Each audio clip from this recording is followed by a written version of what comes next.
Traffic ರೂಲ್ಸ್ಗೆ don't care. ಅಪ್ರಾಪ್ತರು ವಾಹನ ಚಾಲನೆ ಮಾಡಿದ್ರೆ ಪೋಷಕರಿಗೆ 25,000 ದಂಡ, ಜೈಲು ಶಿಕ್ಷೆ. ತಿಪ್ಪೆ ಜಾಗಕ್ಕಾಗಿ ಕೊಡ್ಲಿ ರಾಡ್ ಬ್ಯಾಟ್ ಹಿಡ್ಕೊಂಡು ಬಡ್ದಾಡ್ಕೊಂಡ ದಾಯಾದಿಗಳು. ಎಲ್ಲದರ ಡೀಟೇಲ್ಸ್ ತೋರಿಸ್ತೀವಿ ನೋಡಿ.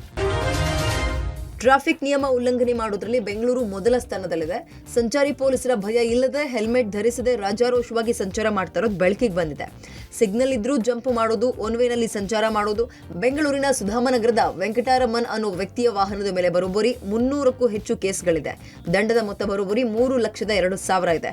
ಬೆಂಗಳೂರಿನಲ್ಲಿ ಅತಿ ಹೆಚ್ಚು ಸಂಚಾರ ನಿಯಮ ಉಲ್ಲಂಘನೆ ಮಾಡಿರೋದು, ದಂಡ ಇರೋದು ಈತನ ಮೇಲೆಯೇ.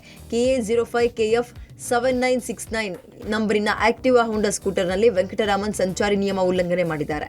ಬಹುತೇಕ ಕೇಸ್ಗಳು SR ನಗರ ವಿಲ್ಸನ್ ಗಾರ್ಡನ್ ಕಡೆಯೇ ಬಿದ್ದಿದ್ದು, ಇದ್ಯಾವುದಕ್ಕೂ ಈತ ಕೇರೆ ಮಾಡಿಲ್ಲ. ಹಾಗಾಗಿ ಟ್ರಾಫಿಕ್ ಪೊಲೀಸರು ಆತನ ಮನೆಗೆ ಹೋಗಿ ದಂಡ ಕಟ್ಸೋಕ್ ಮುಂದಾಗಿದ್ದಾರೆ. ಬೆಂಗಳೂರು ಶಿಕ್ಷಕರ ಕ್ಷೇತ್ರಕ್ಕೆ ವಿಧಾನ ಪರಿಷತ್ನ ಉಪಚುನಾವಣೆಯ ಹಿನ್ನೆಲೆಯಲ್ಲಿ ವ್ಯಾಲೆಂಟೈನ್ಸ್ ಡೇ ಅಂದರೆ ಫೆಬ್ರವರಿ 14 ಸಂಜೆ 5 ಗಂಟೆಯಿಂದ ಫೆಬ್ರವರಿ 17 ಬೆಳಗ್ಗೆ 6 ಗಂಟೆಯವರೆಗೂ ನಗರದ ಕೆಲವು ಭಾಗಗಳಲ್ಲಿ ಮದ್ಯ ಮಾರಾಟವನ್ನು ನಿಷೇಧಿಸಲಾಗಿದೆ. 14, 15, 16 ಹಾಗೂ 20ರಂದು ಡ್ರೈ ಡೇ ಅಂತ ಘೋಷಣೆ ಮಾಡಲಾಗಿದ್ದು, ಬೆಂಗಳೂರಿನಲ್ಲಿ ಫೆಬ್ರವರಿ 14 ವಿಜೃಂಭಣೆಯಿಂದ ಆಚರಿಸಲು ಸಿದ್ಧರಾಗಿದ್ದ ಯುವ ಜನತೆಗೆ ನಿರಾಸೆಯಾಗಿದೆ. ಇನ್ನು ಪ್ರೇಮಿಗಳ ದಿನಕ್ಕಾಗಿ ವಿಶೇಷ ಸಿದ್ಧತೆಗಳನ್ನು ಮಾಡಿಕೊಂಡಿದ್ದ ರೆಸ್ಟೋರೆಂಟ್, ಪಬ್, ಬಾರ್ಗಳಲ್ಲಿ ಮದ್ಯ ಮಾರಾಟಕ್ಕೆ ನಿರ್ಬಂಧ ಹೇರಲಾಗಿದೆ. ಇದಕ್ಕೆ ಹೋಟೆಲ್ ಅಸೋಸಿಯೇಷನ್ ತೀವ್ರ ವಿರೋಧ ವ್ಯಕ್ತಪಡಿಸಿದೆ. 4 ದಿನದ ಮದ್ಯ ಮಾರಾಟ ನಿಷೇಧದಿಂದ ಕಾರ್ಮಿಕರ ಸಂಬಳ, ಕಟ್ಟಡದ ಬಾಡಿಗೆ ಮುಂತಾದ ಖರ್ಚುಗಳನ್ನು ನಿಭಾಯಿಸಲಿಕ್ಕೆ ತೊಂದರೆಯಾಗುತ್ತೆ.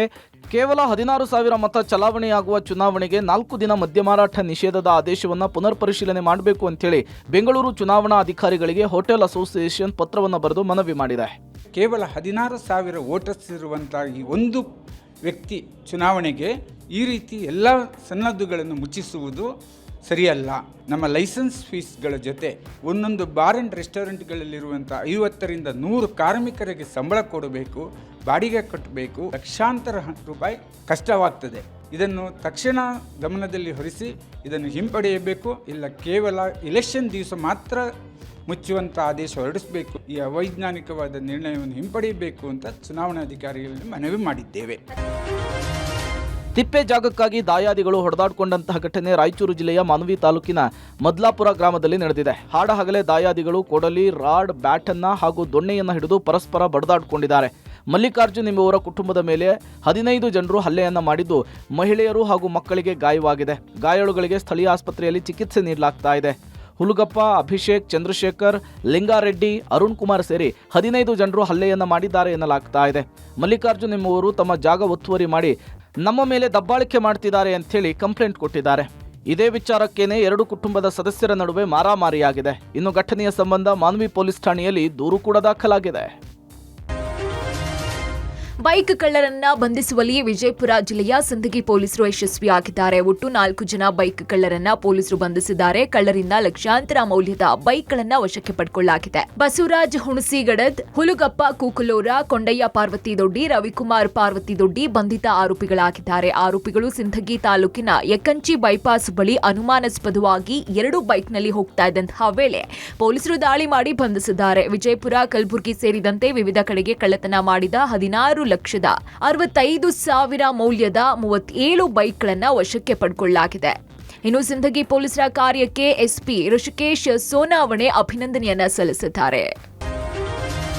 ಇನ್ನು ಆರ್ಮಿ ಆಫೀಸರ್ ಹೆಸರಲ್ಲಿ ಸೈಬರ್ ವಂಚನೆ ಮಾಡಿರುವ ಘಟನೆ ಬೆಂಗಳೂರಿನ ಮಹಾಲಕ್ಷ್ಮಿ ಲೇಔಟ್ನಲ್ಲಿ ನಡೆದಿದೆ. ವೈದ್ಯೆ ಗಂಡನಿಗೆ ವಿಡಿಯೋ ಕಾಲ್ ಮಾಡಿ ಆರ್ಮಿ ಆಫೀಸರ್ ಅಂತ ಪರಿಚಯ ಮಾಡಿದ್ದಾರೆ. ನಮ್ಮ ಶಾಲೆಯಲ್ಲಿ 500ಕ್ಕೂ ಹೆಚ್ಚು ಮಕ್ಕಳು ಓದ್ತಾ ಇದ್ದಾರೆ, ಅವರ ಫೀಸ್ಗೆ ಕೈಲಾದಷ್ಟು ಸಹಾಯ ಮಾಡಿ ಅಂತ ಕೇಳ್ಕೊಂಡಿದ್ದಾರೆ. ಈ ವೇಳೆ ಶ್ರೀಕಾಂತ್ಗೆ ಒಂದು ಲಿಂಕ್ ಬಂದಿದ್ದು ಅದನ್ನ ಕ್ಲಿಕ್ ಮಾಡ್ತಿದ್ದಂತೆ 80,000 ಹಣ ಕಟ್ಟಾಗಿದೆ. ಇದೇ ರೀತಿ ಶ್ರೀಕಾಂತ್ ಮಗಳಿಗೂ ಕೂಡ ವಿಡಿಯೋ ಕಾಲ್ ಮಾಡಿ ವಂಚನೆ ಮಾಡಿದ್ದು ಮಹಾಲಕ್ಷ್ಮಿ ಲೇಔಟ್ ಠಾಣೆಯಲ್ಲಿ ಕೇಸ್ ದಾಖಲಾಗಿದೆ.